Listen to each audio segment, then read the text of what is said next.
Sa nakaraang video ko, nakabili ako ng sira-sirang Japanese bike sa halagang 1,000 pesos lamang. Wala siyang crankset, walang gulong, at punong-puno ng kalawang. Kaya ngayong araw na to, susubukan natin buhayin yung Japanese bike na to. Tara, samahan niyo ako. Dito tol, kung makikita nyo, hindi na umiikot yung gulong niya. Na-stuck na siya sa sobrang luma niya. Kalawang at marupok na din yung mga fender niya. Butas-butas na yung upuan niya. Kaya ang goal natin ngayong araw na to ay makalas lahat ng parte niya at makitang maigi kung ano ang gumagana sa hindi. Pisahan natin dito sa gulong. Pero ang problema, wala ata akong kasya na tools dito. Ayun lang. Maliliit lahat to. Wala. Hiram tayo sa kapitbahay. Ayun men, sakto. Buti na lang meron yung kapitbahay. At buti na lang nasa probinsya ako, mababait yung mga tao dito. Pero sa susunod, kailangan ko na ng sariling gamit ko. Kaya yun ang susunod na goal ko. Bumili ng sariling tools ko. Ayun, kasyang-kasya. Masyadong malaki. Alright. Paano kaya itatayo to? Pabaliktad. Yan. Ayun. Dito ka. Wala din akong WD-40. Para lumuwang sana ng onte. Sobrang kalawang niya, tol, oh. Mahirap kalasin yan. Nako. Tara, solusyonan natin. Bigyan natin mantiga. O kaya, tamang pukpuk lang saglit. Dito din sa kaliwa. Right, moment of truth. Malulos thread yata, boy. Wait lang. Yun. Progress. Hindi pa ako makakalas sa kabila. Yun. Gumagalaw na parehas. Alright. May mga stick lang pala, kaya ayaw umikot. Or joke lang. Joke time. Huwag natin pilitin. Ayun. Pwede naman pilitin. Yun. Yun. Umuluwang na. Kunti pa. Yun. Sa kabila ayaw kumalas. Kailangan matanggal yung shocks niya. Ayun. Kabila. Yun. Tapos, angat na lang. Yun. One down. Tapos, itong hindi ko alam, yung fender niya. May screw ba? Ayun, may screw ata. May ano. Ito siya. May nut dito. Kailangan tanggalin. Dali lang. Mas malaki. Ano? Walang kasya. Kakaiba to. Wait lang. Ito yung problema ko naman ngayon. Ito yung nag-hold dun sa fender. Hindi ko siya matanggal, tol. Kasi hindi siya naiikot eh. Ayan, akala ko kanina, para siyang nut and bolt. Pero hindi siya. Kakaiba siya. Baka tinataas lang yan. Tapos, matatanggal na to yung fender. Yan siya. Kasi hindi ko alam. Ayokong pilitin kasi baka ma-lost thread siya. Hindi ko na matanggal in the future. Ayan siya, tol. Pero, Google natin. Wait lang. 10 minutes later, pre. Ayan na. Tanggal din, hayop. Para mukhang kaya pa, hindi pa naman siya sobrang rupok yung fender niya. Kaya pang restore. May mga butas-butas lang. Pero, kaya pa yan. Ano, pasta. Andiyan. Sa likod naman. Grabe, kalawang. Isa-isa na lang, isa-isa. Kailangan ko na ng WD-40. Kailangan ko na mag-stock ng WD-40. Panay restoration yung ginagawa ko. Kailangan ko yun. Grabe, unat ah. Lagi ka na yun. Yun lang. Lost thread na. Hindi na lang. Ayan. God pa. Yo. Grabe to ah. Nahirapan ako. Solid. Gumagalaw pala to mag-isa yung fender niya. Meron siyang nagpe-play siya. Nagaganon oh. Solid. Kumalawang lang kaya hindi na siya gumagalaw. Solid. May sarili siyang sistema kumbaga. At yun. Dun tumigil ang mundo. May malit na bolt. Nawala ako. Yun lang. Tataka siya. Yun. Yun lang, hindi. Yun lang. Hindi. Dito lang naman, baka kaya akong baliin to. Replace ko na lang. Home sim, kaya ata to. Wait lang. Yun. Yun. Buti naman. Satisfying to. Magkalas ng ganito. Right? Moment of truth. Tan-tananan. Yun. Wala na, punit-punit na yung gulong na ito. Ayan o. Punit-punit na siya. Kaya ko ang kamayin, tanggalin yung gulong niya. Tignan mo. May ahas sa loob. Kaya ko ba talaga? Kaya, boy. Lakas ako eh. Mamaya na yan. Yun. Tatanggalin na. Tanggal na. Okay. Sumet likod ko dun ah. Alright. Next stop. Yung fender. Kailangan ko ng screwdriver. Wait lang. Kuha na nga lang ako screwdriver. Ito testing. Flat naman to eh. Wala akong flat head. Kailangan ko na talaga bumili ng sarili kong tools. Baka gusto nyo akong sponsoran. Yung mga hardware, mga dyan. Malalaking hardware shops, men. Baka lang. Baka lang, di ba? Hindi niya kaya. Masyadong manipis. Yun. Ayun. Hahaha. Inko. Ace Hardware. Handyman. Baka naman. Alright. Woo! Next. Yung upuan. Saka natin tatanggalin yung mga kalawang niya, tol. Ganda ng frame niyo.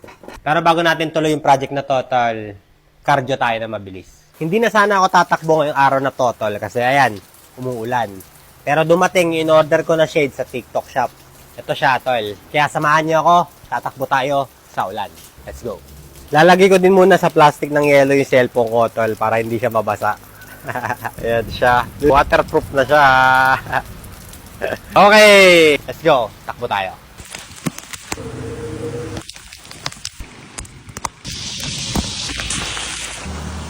Solid run, tol. Solid na shades. Ang forma din, men. Confident ka talaga na hindi mahuhulog pag tumatakbo ka, tol. Hindi siya umaalog, oh.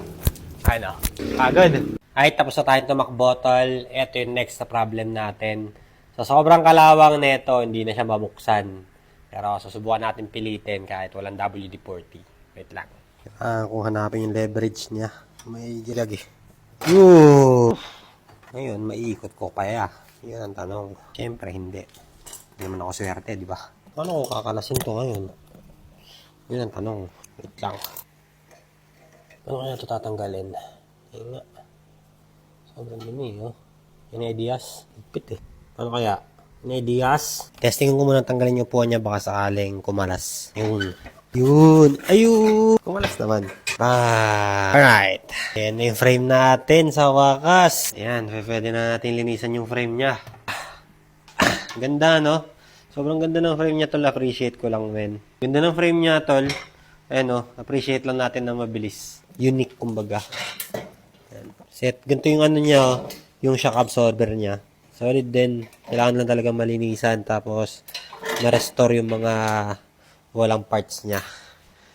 So, tingin ko dito ako mahihirapan, no? Yung sa crankset niya, tol. Pero sana wag naman. Ano? Punong-puno ng kalawang, men. Sana makahanap ako ng ano. May bike shop na may mabibilan ako nito sa crankset. Ayan, tol. Kung may bike shop kayo na malapit sa akin, Ilocos Norte, or kahit Ilocos Sur, PM nyo ako, tol. Baka sakali meron akong mabili sa inyo. Yun, kailangan ko tanggalin naman tong mga handlebars niya. Kasi, yan, sobrang bugbog sarado na. Tayo kutsilyo. Kaya tanggalin na hindi ako na susugatan. Wait lang. Kailangan niya kumalma. Grabe, oh. Kalawang. Right. Antin na lang. Alright. Yan siya. Kalawang. Kabila naman. Alright. Grabe, naririnig niyo ba yan? Parang buhangin, no? Tanan! Let's go. Bago natin linisan isa-isa, tol, kamadahin muna natin maigi, baka magkawalaan ng parts Ayan. Dalawang gulong, dalawang rims, dalawang fender, tapos yung passenger seat sa likod. Then, syempre, yung upuan. Tapos, eto, yung frame niya. Kakalasin ko pa siguro to pag meron na akong Allen wrench na maganda. Kasi ngayon, mukhang hindi kaya Pero testingin natin. Testing kung kakalas siya dito sa Allen wrench ko na galing China. Mahirap, kas. Ayun, na loose thread. Yun yung sinasabi ko Nako ka. Ayun, na loose thread. Ayun bilog na siya yun yung sinasabi ko. Pinilit ko pa. Ay, nako. Binigyan ko aberya yung sarili ko. Papamasin shop patuloy tayo. Kalanjo. Ito na lang yung kalikutin ko. Hindi ko napipilitin to, men. Baka mas ma-loose thread ko pa. Saka na, pag nakabili na ako ng WD-40 ko. Ganyan na muna yan. Pero pansamantala, tol, linis-linis muna tayo dito sa mga parts niya, tol. Tatanggalin natin yung mga kalawang niya. Tapos, siguro, tanggal pintura. Let's go. Susoli ko na itong mga hiniram kong tools. Maging responsableng kapitbahay din tayo. Ito next natin, tol. Tanggalin natin yung mga dahon sa mga dumi na na-stack sa sobrang katagalan na. Kailangan natin i-prepare para dun sa pagtatanggal natin nung mga pintura niya. Para hindi din mahirapan yung paint remover, tol. Linis-linis lang. Naka-welding pala to. Yung niya, mga, ano ba ang Tagalog nun? Sa Ilocano kasi raw, basta ito. Yung mga ganyan niya, hindi ko ang Tagalog saka English niya. Ilocano lang. Yan naka-welding siya, tol. Hindi katulad ng mga pang-motor na nakakawit lang siya nakaganon. Tayo pamunas. Alikabok, sobra. Okay, ito, pressure washer ko to bukas para matanggal ng malala yung mga dumi niya. Ayan, mahihirap tanggalin, mahihirap abutin. Madali lang yan sa pressure washer. Right. Next. Dito tayo sa pangalawang gulong. Sprocket niya, kalawang sobra. Hindi na din gumagalaw yung niya, gears niya ng maigi. Di ko natanong dun sa tatay ng tropa ko, si Tito, yung binilhan natin neto, kung ilang taon siya na-stuck sa labas. Tol. Kasi nasa labas lang talaga to, nauulan na, naaarawan. Ilang Pasko kaya ang naranasan ng bisikletang to sa labas ng bahay nila, no? Yun yung gusto kong tanongin sa kanya pag huling pagkikita namin. Kasi grabe, ang dami niyang naipon na dumi, tol. Ay, yung pusa ko, nagwawala. Right? Okay na to. Para sa pressure washer na to. Dami, Dito naman tayo sa fender niya. Ito yung kinakabahala ko sa fender niya. Kasi, nung tinignan ko sa bahay nila, medyo marupok na siya. Hindi ko alam kung pwede pa ba talaga i-rest. Ayan kung makita nyo, tol. Ayan parang sobrang hina na ng structure niya, tol. Parang, parang pagpipindutin ko, mabubutas na. Parang sa mga lumang yero. Sana, kayanin pang restore. Pero sa tingin ko, may nabibili naman yatang ganito. Hindi nga lang original para sa bike na nabili ko, di ba? Kaya mas gugustuhin ko sana ma-restore talaga yung original na mga parts niya. Ito, na na siya, napupunit na. Ayan, Alright. Next. Dami, Hindi ako bike enthusiast, tol. Ano lang ako, old things lover. Gusto ko yung mga lumang bagay, tol. Kesa sa mga bago. Kaya ako kung bakit. Meron siyang, para sa akin. Meron siyang kakaibang aesthetic para sa akin, tol. Alright. Next. Ito siguro yung hindi na kayang ma-restore, tol. Ayan, butas na yung niya. Kailangan talagang gumawa ng panibagong upuan niya. Sayang, ganda pa naman. Pero paggawa tayo ng bago na ito. Ayan, rupok na nga Konting linis lang sa bakal niya. Preparasyon para sa pagtatanggal ng mga rust niya. Right? Okay na din to. Ayan, tol. So far, ito yung nagawa natin sa Japanese bike natin. Nakalas natin, nalinisan natin, at natuklasan natin kung ano yung mga pwedeng palitan natin at isalba natin. Kaya sa susunod na episode natin na to, tatanggalin natin yung mga kalawang ng mga bakal niya at i-restore natin yung pintura niya. Kaya paano ba yan, tol? Kita-kits sa next episode na to. So, peace out. Sana nag-enjoy kayo. At sana may natutunan kayo sa akin. Peace. Yeah. Ganda din talaga ng frame niya. Tindig, no? Ganda. Excited ako ma-restore to, men. Baka mauna pa to kaysa sa motorsiklo ko. Ganda, men.